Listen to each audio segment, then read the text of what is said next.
Alright, let's get you started. So if you look down at your hands, you'll see a joypad on the left and the right hand side. These thumbsticks will navigate you around the scene. The left hand one will move you around, the right hand one will change your viewpoint. So you can either turn around 360 or use the right thumb to move you around to visualise. When you move forward, it's always in line with where you're looking. Okay, now, so using the left thumbstick, let's move into the cylinder in front of you. Now we're going to try teleporting. So the triggers at the front, the right and the left, they both give you a teleport laser beam. So if you press the trigger, and you'll see the laser beam in front of you, if you move it around, if it goes red, that prevents you from moving. If it's green, and if you look down at the floor, you'll see a circle in blue. Once you see that circle in blue, that's where you are going to end up. So keeping hold of the trigger, put the circle inside the square. Once you are happy it's inside the square, let go of the trigger. Great, now I want to move to the table alongside me and pick up the hat. So if you move close to the hat and you reach in, on the side of your controller is a button. Press it in and hold it. You should have the hat in your hand. Put it on your head and let go of the button.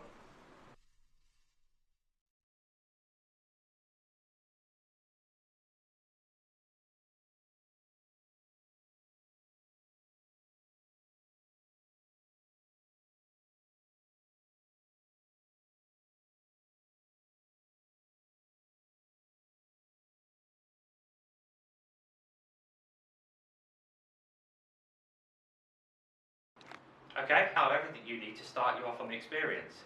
But remember, throughout the experience you'll see blue cylinders pop up. They will help you guide you around. And also, when you see a glowing object, you can actually pick it up and interact with it. And remember, throughout the experience, if you do feel sick or a little bit disorientated, use the button on the right hand side, the Oculus button, press that, and it will hold the experience. It will say resume or quit, so you have a choice. And if you continue to feel uncomfortable, just take your headset off. Okay, let's get you away. Throughout the experience you'll see yellow buttons. There's one by the door.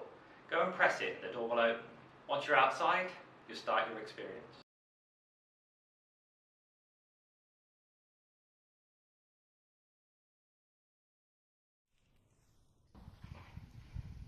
Hello, I'm Melissa Thorpe. I'm the head of Spaceport Cornwall. And welcome to Spaceport Cornwall. You might have noticed that it doesn't quite look like what a spaceport looks like as you think in your head. That's because we're an actual airport. And what we're doing here at Spaceport Cornwall is integrating launching to space into a civilian airport. So that's very exciting. And we're so excited to work with our partners at Virgin Orbit and Goonhilly Earth Station to launch to space for the first time ever from UK soil in just a few months' time.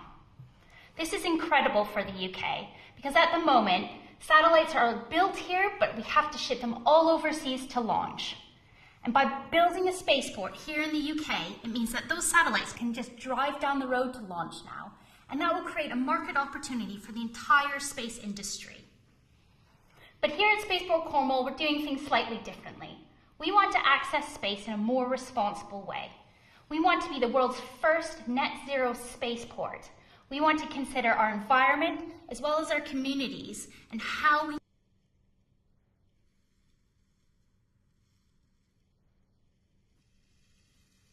Remember, follow the blue cylinders and enjoy your journey. Hi, I'm British astronaut Tim Peake and welcome to Spaceport Cornwall. When I had the opportunity to fly to the space station, it was incredibly exciting. And right now, the UK space sector is a really exciting place to be working in. You're going to be learning all about Spaceport Cornwall and the first UK launch into orbit. So enjoy the VR experience.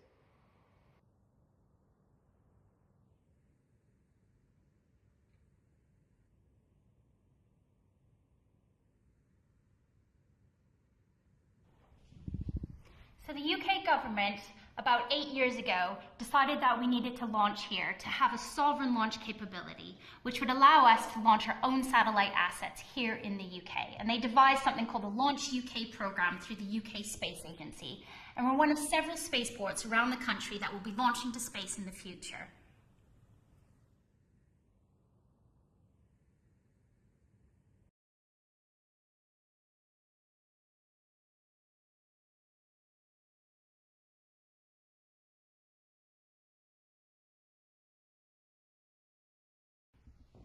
So here I am inside our Space Systems Integration Facility, which is basically where the satellites come in one end, get integrated into the fairing of the rocket. That fairing goes onto the rocket, which then goes out onto the apron, ready to be attached to Cosmic Girl. It's an amazing facility with a huge clean room and crane, and it's state of the art and actually one of the first of its kind in the UK.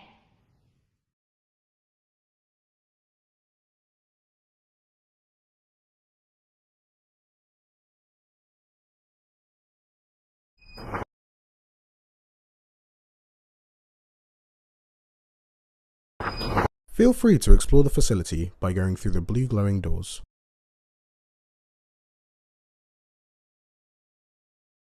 Why not get closer to the tables, where you can explore and interact with some of the various satellites by using the controls in front of them. Remember, if something is glowing yellow, you can interact with it. So in this amazing integration facility, we'll be doing things like integrating KernelSat-1, our community satellite. We'll be behind me here going into the fairing of that rocket in order to get to space. Cornwall will be going to space from this facility.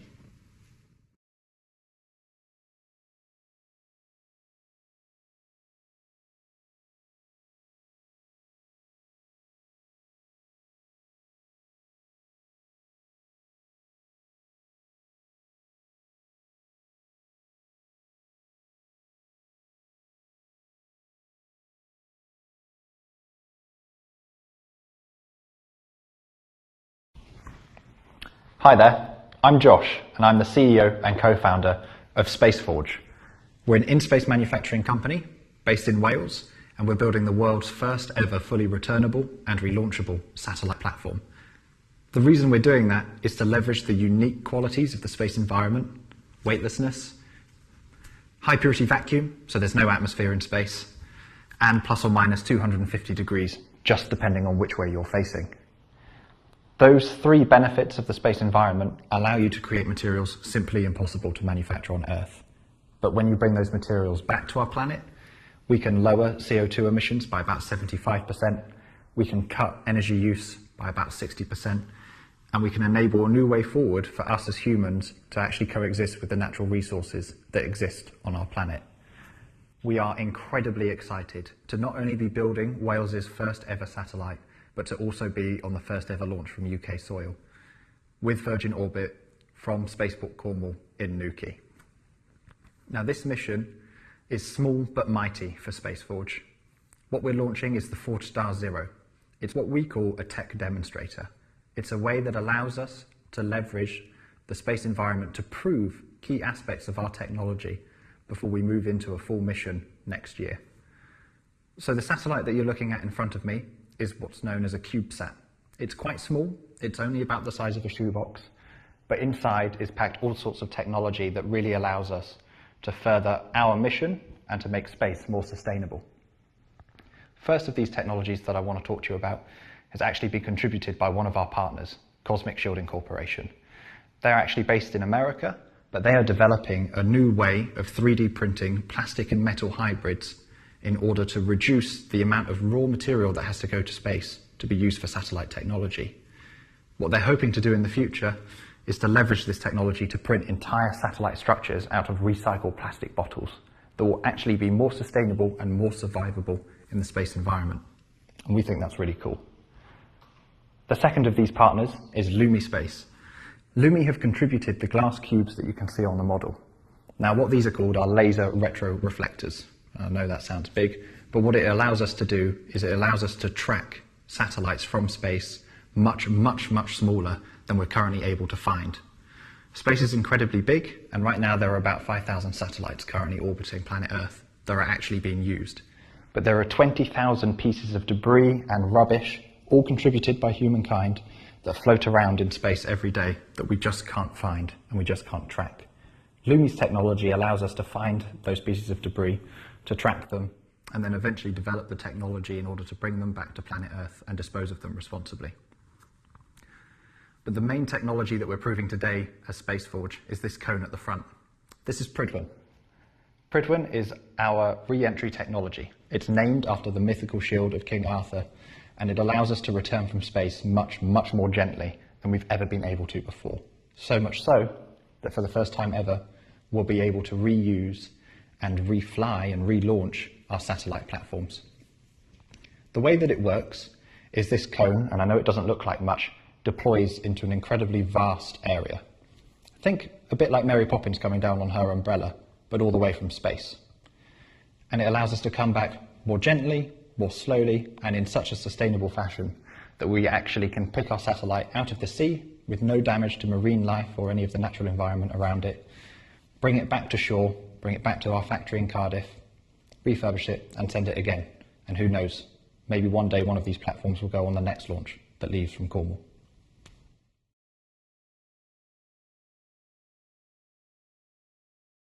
For decades, science and technology have shaped how we live, work and understand our world. From satellite TV and satellite navigation to smartphone apps and banking. Today, our way of life on Earth depends on space. Satellites help us protect our world, predict the weather, keep business connected and monitor our planet's health. And tomorrow, space will help us forge a greener, smarter and more inclusive society. Self-driving cars and smart cities will use satellite data to cut energy use, and spacecraft will be cleaner than ever. The first astronauts with disabilities and the first woman and person of colour will walk on the moon in this decade, inspiring us all to see the limitless possibilities of a career in space science and engineering. And the UK is at the heart of this exciting activity and our mission to build the UK as one of the most attractive and innovative space economies in the world. The UK has been a pioneer in space technology for over 50 years, from the early rocket technology embodied by the UK's Black Arrow launcher and the development of the first £150 microsatellite. Our heritage reflects the wealth of talent and expertise right across the UK. The UK space sector also boasts a thriving employment opportunity with over 45,000 people already in highly skilled jobs, from space scientists and researchers to engineers and satellite manufacturers. Our space and aerospace sectors are internationally renowned and home to many thriving companies and groundbreaking capabilities. As set out in the National Space Strategy, the government's goal is to harness these strengths and support British businesses to seize the opportunity of the global space economy and cement the UK's reputation as a world-leading spacefaring nation. The UK manufactures more satellites than anywhere outside of the United States, demonstrating our level of skill and proven heritage in the global space market. To capitalise on this, the UK Space Agency is working with local partners, universities, industry and close. Hi there, I'm John Beckner. I'm the CEO of Horizon Technologies. We're a small UK company based in Reading, and our satellite, which we call Amber-1, is going to be launched on the Virgin Orbit mission from Cornwall in September.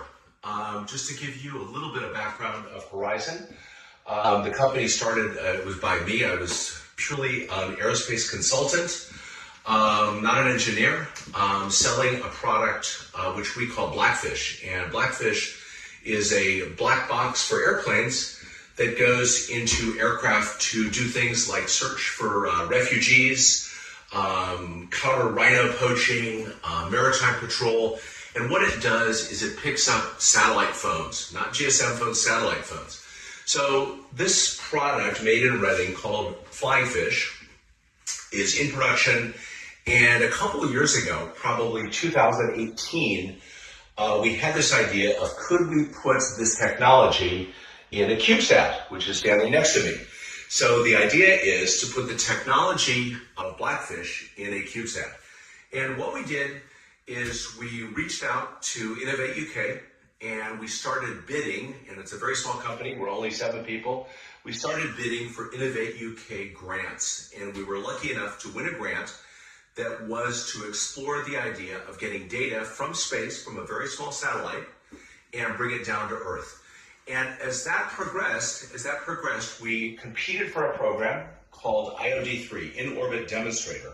And this program is run by the Satellite Applications Catapult in Harwell. And you compete against all sorts of other small companies in the UK. And we were lucky enough to win that program. And that's where Amber, the genesis of Amber is. And what Amber does.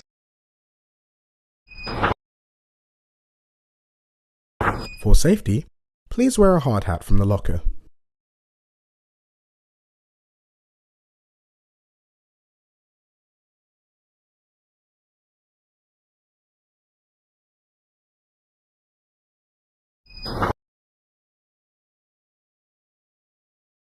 Around the corner on your left, there is a planetary science experience where you can play with the planets of our solar system.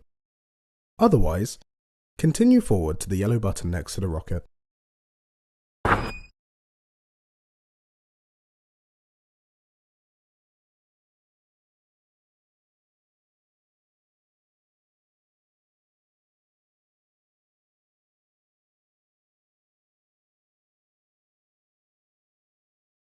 Press the yellow button to start the space launch sequence.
Welcome aboard to this virtual experience of the historic UK's first orbital space launch.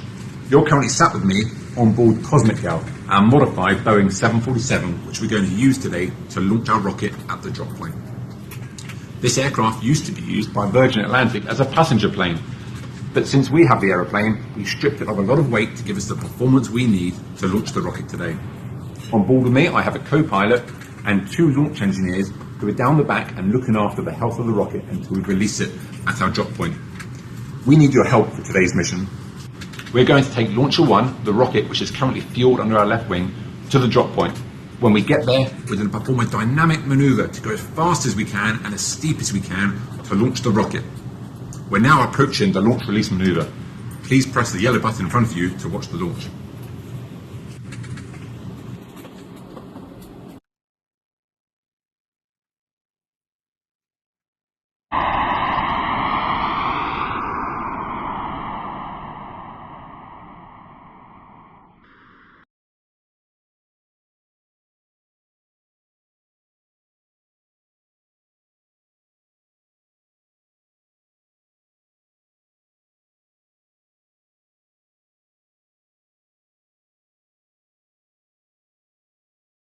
Hi, my name is Omar, and I currently work on Virgin Orbit's business development team. Prior to this role, I was working as a structures engineer on our vehicle design team. And I'm here to tell you a little bit about Virgin Orbit and our rocket, Launcher 1. I'm sure you're all familiar with our founder, Richard Branson, who created Virgin Orbit with the purpose of launching satellites in space. These satellites we launch benefit our daily lives in many ways. A few examples are providing us with GPS, weather reports, or wireless communication. So as I've mentioned, we launch satellites to space, but what really sets Virgin Orbit apart is the way that we do that. We launch our rocket, Launcher 1, from the wing of a 747, making our rocket an air launch vehicle, which opens up incredible opportunities not possible with a ground launch system. We're able to launch from anywhere, which enables us to bring our system to the UK to conduct the UK's first ever launch, because with air launch, all you need is a runway. We're also able to launch in any weather. In our 4th consecutive launch, which was coincidentally called Above the Clouds, the weather was not ideal for launch. However, we were able to fly to 35,000 feet and drop our rocket from above the clouds, where weather is not a problem. This demonstrates our flexibility and resiliencies to weather. Now that I've told you about our system and the benefits of air launch, I'll tell you a little bit more about our rocket, Launcher 1. Launcher 1 is a two-stage vehicle. To get to space, you usually have to leave something behind. So in a two-stage rocket, after the first stage lights, gets you to space, and burns up all its fuel, it separates and falls back to Earth, so you're not carrying dead weight to space.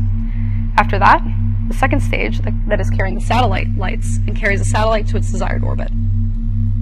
Another feature of Launcher 1 is that it's a liquid-fueled rocket. A rocket has two engines, one for each stage. Newton 3 is our first stage engine, and Newton 4 is our second stage engine. These engines use liquid oxygen, RP1, which is kerosene, that are stored in our composite tanks. The composite tanks make up most of the structure of the rocket. We've chosen to use composites because they weigh significantly less than metal, allowing us to carry more payload mass to space. Thank you for taking the time to learn about Virgin Orbit. We're excited to bring launch to the UK.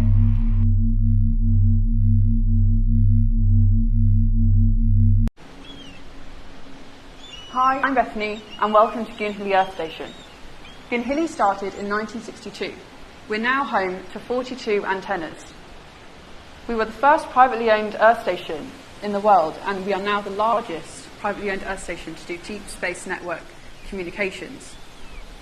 Feel free to explore Goonhilly, where you can meet my colleague Liv.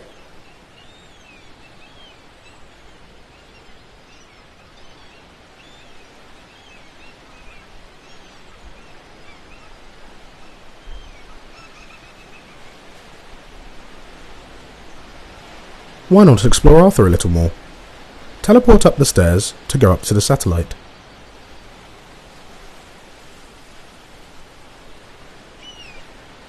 Goonhilly Earth Station has been at the forefront of the satellite communications industry since the first antenna was built here on site in 1961. So this is Goonhilly 1, our oldest antenna on site, which is also fondly known as Arthur. It's 25.9 metres in diameter, weighs over 1,100 tonnes, and took around 1 year to complete the build in order to receive the first TV transatlantic broadcast via the Telstar satellite. Goonhilly 1 has been involved in some iconic events throughout history. For example, Arthur was used to broadcast the Apollo 11 moon landing in 1969 to millions of viewers across the globe. And it's also been involved in broadcasting the Live Aid concert in 1985. In the present day, aside from being an iconic landmark on the Lizard Peninsula, it's also now being upgraded for radio astronomy purposes. So radio astronomers will be able to use this antenna to point it at distant stars and galaxies so that we can learn more about the universe. Teleport into the blue cylinder to go back down.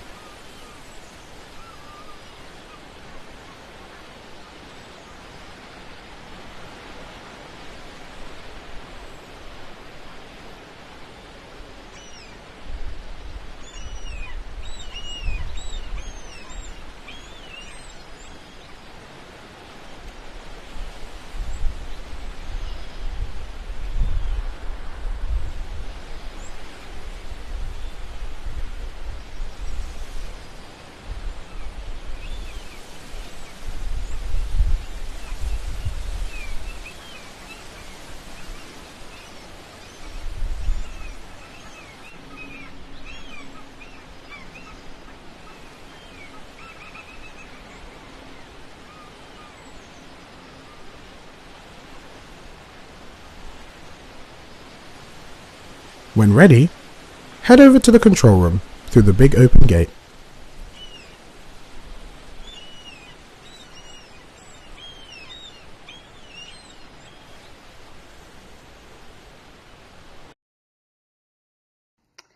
Welcome to the Deep Space Mission Operations Centre here at Goonhilly Earth Station.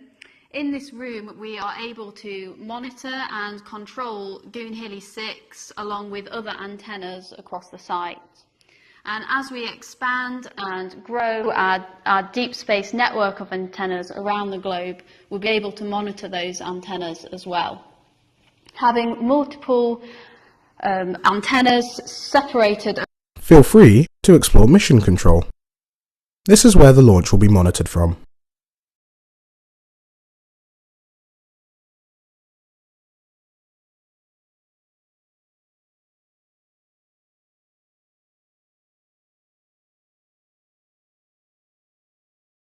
When ready, press the button to progress.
This is our 5-metre dish that we have behind me here, and it is used for tracking low Earth orbiting satellites.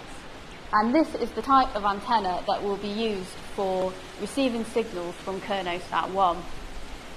Here at Goonhilly, we have been developing a transportable version of this antenna and also a transportable control room so that we're able to track the launch of KernOSat-1.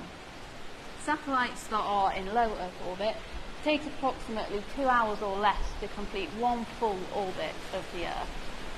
So these types of satellites appear to move across the sky relatively quickly, taking around 5 minutes to move across the sky. This means that these types of antennas need to be agile and to be able to point anywhere in the sky. So this particular antenna has what we call an XY mount design. This enables it to track fast-moving objects across the sky, including directly overhead, without any kind of interruption.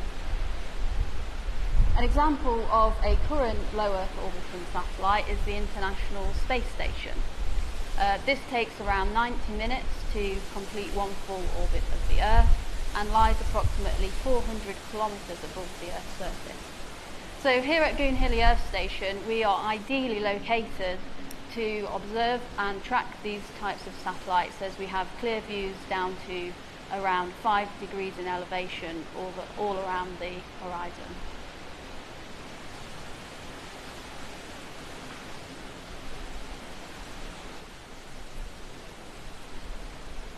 When ready, head through the open gate to go to Goonhilly 6.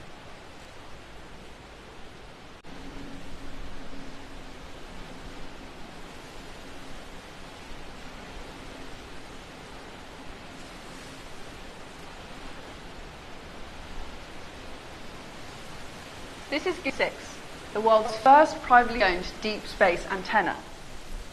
It was built in 1984, originally to serve geostationary Earth orbit satellites. These satellites orbit at 36,000 kilometres above the surface of the Earth, and at that time, large antennas were needed to communicate over these distances. But now, as technology has improved, large antennas are no longer needed. So this antenna was upgraded in June 2021 for £8.4 million to be able to communicate with deep space objects. In satellite communications terms, deep space are objects at the distance of the moon and beyond. So this antenna is 32 metres in diameter and weighs 410 tonnes.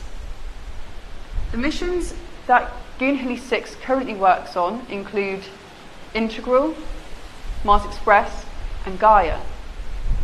Integral is a gamma-ray astrophysics laboratory orbiting the Earth, whose mission is to track violent events across the universe. Mars Express was the first ESA spacecraft launched to Mars 19 years ago and carried Beagle 2, the British Mars lander. Its mission currently is to map and image the surface of Mars. Gaia is orbiting the Earth, and its mission is to chart a 3D map of the galaxy. We also have exciting new developments, including Intuitive Machines, who will be the first commercial lander on the Moon. When ready, head through the glowing blue double doors to see where else the data goes. This is an equipment room inside Goonhilly 6. This is where radio signals are processed to be transmitted to spacecraft and received from spacecraft. Data from the customer will arrive here and then be modulated onto a radio signal. This is then amplified and transmitted to the spacecraft via the beam waveguide, which is at the hole in the middle of the dish. It reflects off a subreflector, then onto the main reflector, which is the dish, and then arrives at the spacecraft. Signals received from the spacecraft are collected in the main reflector, reflected from the subreflector, back down through the beam waveguide and into the equipment, demodulated and sent on to the customer.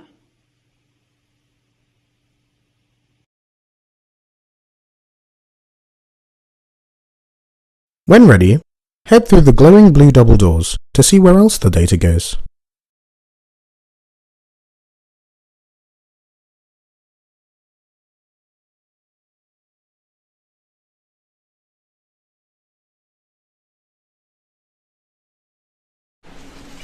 So, hello everyone. Spaceport are developing an exciting new satellite called KernoSat-1. Now, my name is Dr. Ian Hendy. I am a coastal marine biologist, and I work for the University of Portsmouth and for Coastal Crusaders.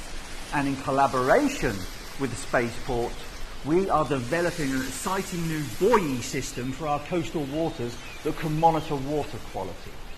Now, those buoys will monitor sea temperature, it will monitor sunlight intensity in the water, and it will also monitor the amount of nutrients in the water.